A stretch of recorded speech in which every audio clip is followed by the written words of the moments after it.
नमस्कार दोस्तों, मैं डॉक्टर हरिहरनाथ त्रिवेदी अपने YouTube चैनल में फिर से आपका स्वागत करता हूं।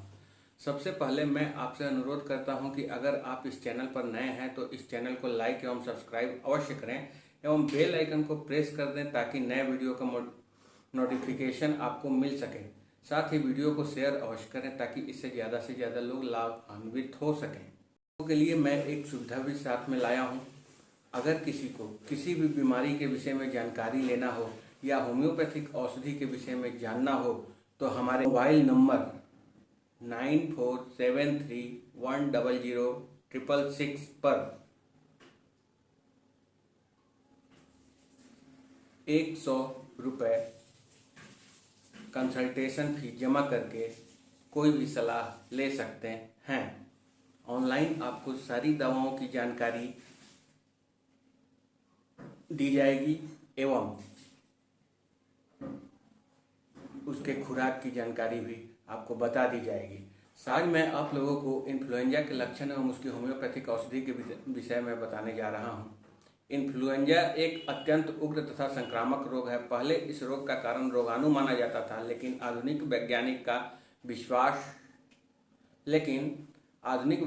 का विश्वास है कि यह रोग एक बीजाणु वायरस से उत्पन्न होता है। यह बीजाणु रोगी के थूक और नाक से बहने वाले स्रावों में रहते हैं। अतः इस रोग का संक्रमण रोगी के खांसने और छींकने से होता है। यह रोग किसी भी आयु के रोगी को हो सकता है एवं किसी भी मौसम में हो सकता है।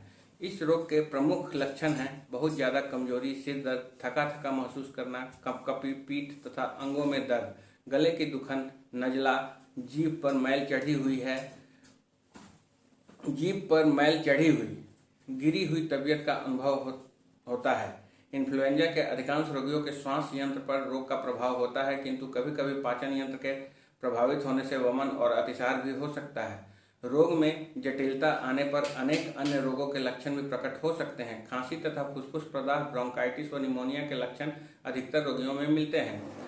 साधारणतः 4-5 दिन बाद ज्वर शांत हो जाता है, किंतु दुर्बलता अधिक लंबे समय तक अनुभव होती रहती है। यदि ज्वर इससे अधिक दिनों तक रहे तो निश्चय ही या तो इन्फ्लुएंजा है अथवा इन्फ्लुएंजा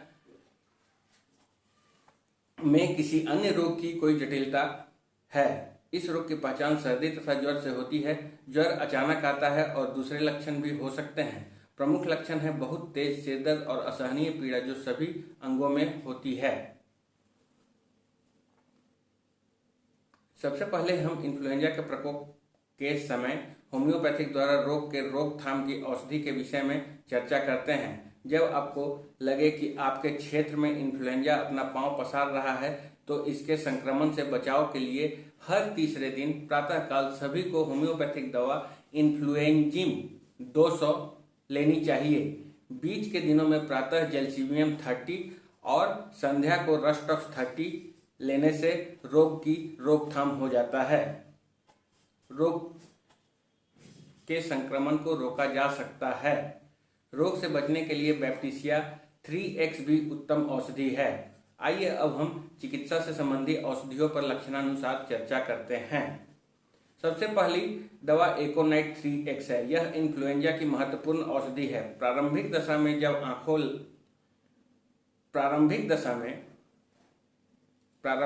में जब आंखें लाल हो और आंसू से भरी हो, नाक से पानी निकलता हो, आंख, नाक व गले में जलन रहती हो, पर गर्मी मिलने से आराम होता हो और कुछ न कुछ चद्दर ओढ़ना चाहता है, मृत्यु का भय लगता हो, लसदार बलगम, ठंडा पसीना वगैरह दूसरे लक्षण हो तो इसका उपयोग करना चाहिए। दूसरी दवा बैप्टिसिया 200।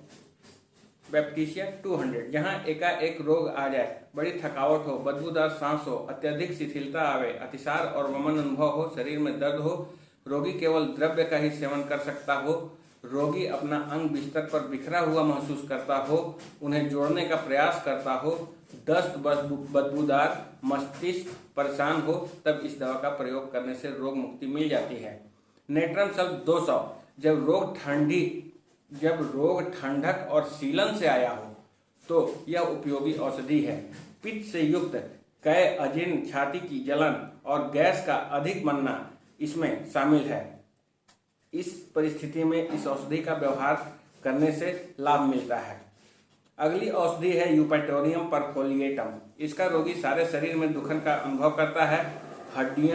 हड्डियों का दर्द, छाती में पीड़ा होने से, खांसी में कष्ट, रोगी छाती थाम लेता है, प्यास बहुत अधिक और कै में पित्त का खट्टा कड़वा पानी गिरे तो इस औषधि का व्यवहार किया जाता है। अगली औषधि है ब्रायोनिया 30 या 200। यदि श्वास नली, फेफड़े के पर्दों में प्रदाह हो, खांसी, गर्दन में अकड़न, शरीर तथा मस्तक में पीड़ा हो, रोगी अपने सूखे होठों पर बार बार जीभ फिरावे, रोगी बिस्तर में पड़ा रहे क्योंकि हिलने मात्र से पीड़ा हो, सर्दी के मौसम में जब सर्दी पड़ना आरंभ होती है तो इस औषधि के लक्षण अधिक मिलते हैं। अगली औषधि है जेल्सीमियम 200। जेल्सीमियम 200 में ठंडक, ज्वर, चेहरे पर लालिमा और आंखों से पानी बहता है, सिर में दर्द व भारीपन तथा सारे शरीर में विशेषकर पीठ में दर्द महसूस होता है, रोग धीमी गति से विकसित होता है, प्यास कम होती है, कमजोरी के कारण लेटा रहता है रोगी, आंखों की पलकों में भारीपन के कारण उन्हें खुला रखना कठिन हो जाता है, रोगी बहुत थकने का अनुभव करे तो इस औषधि का व्यवहार करना चाहिए। अगली औषधि है सेवाडिल्ला 200।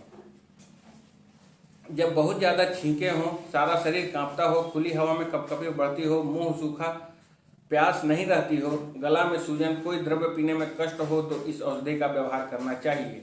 अगली औषधि है रस्टॉक्स 200। वात संबंधी दर्द, साथ ही छींके, छाती व कंठ में जलन आदि, ठंडी तथा नम हवा से रोग हो, थके शरीर, नहाने या वर्षा में भीगने से रोग हो तो इस औषधि का व्यवहार करना चाहिए। अगली और सबसे महत्वपूर्ण औषधि है नक्स भूमिका 200। कपकपी और ठंडक इस दवा के रोगी की प्रमुख विशेषताएं हैं। रोगी को गर्मी नहीं मिलती, वह गर्म पानी की बोतल हर समय लिए रहता है, अंगों और जोड़ों में खरोच जैसा दर्द महसूस करता है तो ऐसी अवस्था में इस औषधि का उपयोग करना चाहिए। अंत में आपसे विदा लेते समय आपसे निवेदन करता हूं कि अभी तक अगर आप इस चैनल को सब्सक्राइब नहीं किए हैं तो इसे सब्सक्राइब करें एवं दोस्तों को शेयर करें ताकि अधिक से अधिक लोग इसका लाभ उठा सकें। किसी को भी होम्योपैथिक दवा की आवश्यकता हो या इसके विषय में और विशेष जानकारी लेना चाहते हैं तो हमारे फ़ोन नंबर 94731036 9473100666 या 8210777101 पर कॉल करके संपर्क कर सकते हैं। कंसल्टेशन फी 100 रुपये होगी। धन्यवाद। नमस्कार।